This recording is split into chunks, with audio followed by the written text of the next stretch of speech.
If you've seen my previous videos, you know how this works. Before we start getting into the nitty-gritty details, I like to kick things off with a little montage to help set the mood. So, without further ado,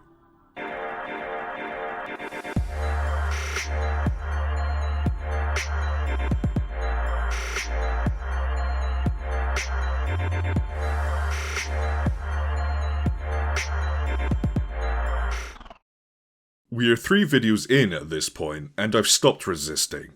Xbox sends the code, I accept my fate, then plunge headfirst into the ever-growing treasure trove that is PC Game Pass. The subscription service that gives you access to hundreds of games for one monthly price, including day one access to some of the biggest titles of the year. I've spent the past month sifting through dozens of games in order to bring you, dear viewer, a short list of titles that are genuinely worthy of your attention. Let's take a look at our first game. Enter the Gungeon. This fast-paced bullet hell roguelike puts you in the proverbial boots of one of several unlikely heroes, each with a singular goal: descend through a labyrinthine dungeon filled to the brim with an endless supply of enemies, traps, and bullets. While the gameplay might seem like pure chaos at first, it quickly becomes an addictive rhythm of dodging, shooting, and on-the-fly decision-making. The thing that sets Enter the Gungeon apart from its contemporaries is its gleeful fixation on weaponry.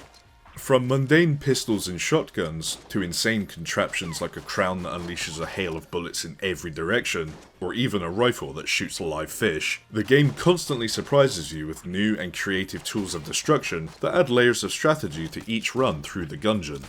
The sheer volume of weapons, abilities, and randomized dungeon layouts helps ensure that no 2 runs are ever the same, making the game endlessly replayable. Beyond the chaos, there's a surprising amount of charm and world building condensed into each level. There are also NPCs scattered throughout the Gungeon that offer side quests, shops, and lore for those willing to dig a little deeper. Some of them even unlock new items or mechanics that alter future runs, giving the game a satisfying sense of long-term progression beyond the permadeath loop, which is something I greatly appreciate in roguelikes. Now, the game is difficult, that's undeniable, but that's kind of the point. Every death is just another chapter in the story of you becoming slightly less terrible. You learn the patterns, master your dodges, pick up a gun that shoots rainbows or bees or explosive mail, and somehow it all clicks into place. If you're into roguelikes, bullet hells, or just enjoy absurd games that somehow embrace chaos with style, Enter the Gungeon is absolutely worth your time. Warhammer 40k Rogue Trader. Another journey to the grimdark future of the 41st millennium, where religion is mandatory, war is eternal, and skulls are considered both fashion and furniture. Rogue Trader drops you into the polished boots of a spacefaring noble granted near-limitless authority by the Imperium of Man. You are given control of a spaceship and told to go explore, which roughly translates to pillage, profit, and occasionally engage in a spot of light genocide because someone forgot to praise the Emperor correctly. Behold the final dawn, and die!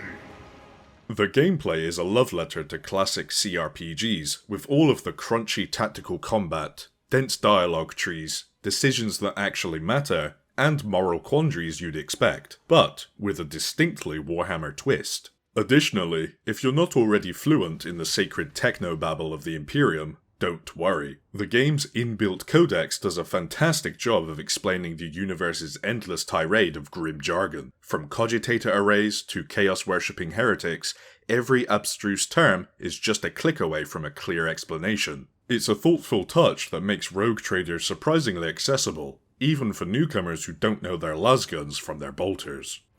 I cannot wait to rain righteous fire down upon each and every heretic! Now, a brief word of warning. As with previous games developed by Owlcat, Rogue Trader occasionally trips over its own ambition. It's very much a product of their launch first, patch later tradition. Bugs, jank, and odd technical issues are part of the package. Dialogue boxes may vanish, NPCs may burst into interpretive dance at any moment, and occasionally the UI decides to take a heretical nap. Nothing game-breaking for most players, but enough to break immersion if you're expecting polish over sheer scale. My god. My light. My emperor. All in all, Rogue Trader ends up being a perfect storm of grandeur and glitch. If you appreciate tactical CRPGs, or possess even a passing curiosity about what it's like to be a spacefaring despot with a license to do whatever they feel like, it's absolutely worth the ride. Mullet Mad Jack. If you were to feed Hotline Miami, Doom, and the Vaporwave playlist into a blender powered by raw energy drink concentrate, the resulting concoction would look something like this. Set in a neon-soaked future where super-rich AI billionaires rule supreme, you play as a mullet-rocking merc on a mission to rescue a kidnapped influencer waifu. The catch? You only have 10 seconds to live. Constantly resetting your timer by killing enemies fast enough to keep both your heart and the action pumping. The gameplay is an unrelenting sprint through procedurally generated floors packed with enemies, hazards, and power-ups, all delivered with a breakneck pace that punishes hesitation and rewards hyper-aggression. It's a first-person shooter with the attention span of a TikTok adult zoomer, but underneath the sensory overload is a surprisingly tight and satisfying loop that feels like pure arcade adrenaline. Visually, it's like being drop-kicked into a bootleg VHS tape from the year 2099.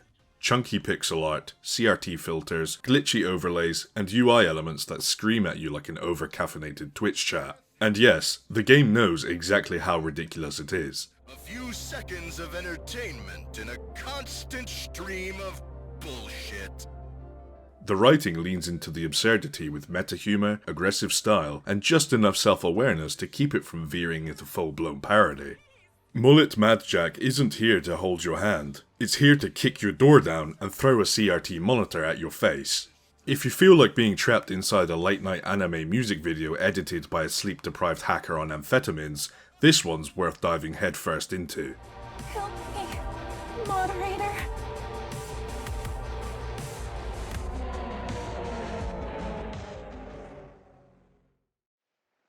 Lonely Mountains, Snow Riders.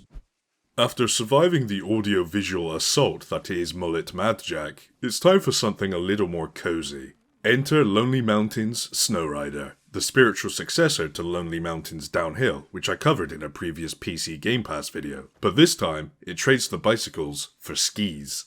It's a quietly beautiful low-poly winter sports game where the only enemy is gravity, and the only soundtrack is the soft swoosh of skis carving through snow, the rustle of trees, and the distant call of birds. No thumping synthwave, no explosions, no UI screaming in your face. Just you, your skis, and a path down the mountain. Each trail is a handcrafted mix of gentle slopes, sharp corners, and uh-oh, this was a mistake type moments that test your reflexes and patience in equal measure. There is a challenge here, mastering the perfect line, nailing time trials, and unlocking new trails, skis, and gear, but it's all wrapped up in a surprisingly cozy package. Crashes are frequent, but oddly charming. They're more, oh, whoops, over rage-inducing. The instant restarts, bite-sized runs, and satisfying learning curve make it dangerously easy to fall into that classic just one more run loop. And this time around, you're not alone. Snow Riders introduces multiplayer, letting you race others down mountains in real time. It's surprisingly thrilling watching tiny skiers wipe out spectacularly beside you as you both chase the perfect line. Equal parts zen and precision, whether you're out for a scenic stroll or a cutthroat descent, Snow Riders turns every mountain into your own personal proving ground. Phoenix Point. From the brilliant mind of XCOM creator Julian Gollop comes a turn-based strategy game that begins with a spark of hope and ends in a slow-motion freefall into bioengineered hell. At the beginning of the game, humanity still has a foothold, scattered enclaves cling to life, and the Phoenix Project is the wildcard that might just turn the tide. But as the alien Pandora virus spreads, things escalate quickly and violently. Mutations run rampant, the map darkens, and every victory starts to feel like delaying the inevitable. If you've played XCOM, you'll feel right at home with the tactical layer. Cover-based combat, Overwatch traps, and the constant paranoia that comes with sending your best soldiers into the field, unsure of what they'll face, unsure if they'll return home. But Phoenix Point doesn't just imitate its predecessors, it mutates. Free aim targeting lets you take precise shots at enemy limbs, and the enemies themselves evolve in direct response to your tactics. What you kill today, you may face again tomorrow, only harder, faster, and angrier. It's like playing chess against something that grows entirely new pieces just to spite your strategy. This kicks off a brutal arms race where you're constantly researching bigger and badder weapons to stay one step ahead of the enemy. But guess what? So are they. It's less of a difficulty curve and more of a spiraling escalation, and it keeps the pressure high from beginning to end. Beyond the battlefield, there's another war raging, one of ideology, power, and dwindling resources. Do you side with the techno-zealots and their machines in exchange for cutting-edge technology? Embrace the gene cultists who believe salvation lies in becoming the very thing you fear? Or throw in with the hardliners who think humanity's future is built on discipline and firepower? Try to play all sides, and you'll likely end up friendless and surrounded. Phoenix Point offers no clean morality and no obvious answers. Every faction believes it's saving the world, just not the same version of it. In the end, the only real choice is which future you are willing to bleed for. As we wrap things up, let's take a moment to appreciate the incredible lineup we've explored today. From the frantic, bullet-drenched chaos of Enter the Gungeon, to the sweeping narrative-driven saga of Warhammer 40k Rogue Trader, the neon-soaked adrenaline rush of Mullet Madjack, the quiet contemplative beauty of Lonely Mountain Snow Riders, and the desperate tactical struggles of Phoenix Point, every one of these games offers a completely different flavour of what makes gaming such a special medium. Video games can be more than just entertainment. They're creativity unleashed, emotion made interactive, and challenge given meaning. They push us to think differently, feel deeper, and sometimes just revel in sheer fun. PC Game Pass continues to open the doors to these worlds, but it's the brilliant developers behind these experiences that truly deserve the spotlight. This lineup is proof of how much gaming has to offer, and there's always more worth exploring. Let's keep finding these standout experiences together. As always, thank you ever so much for watching. See you next time.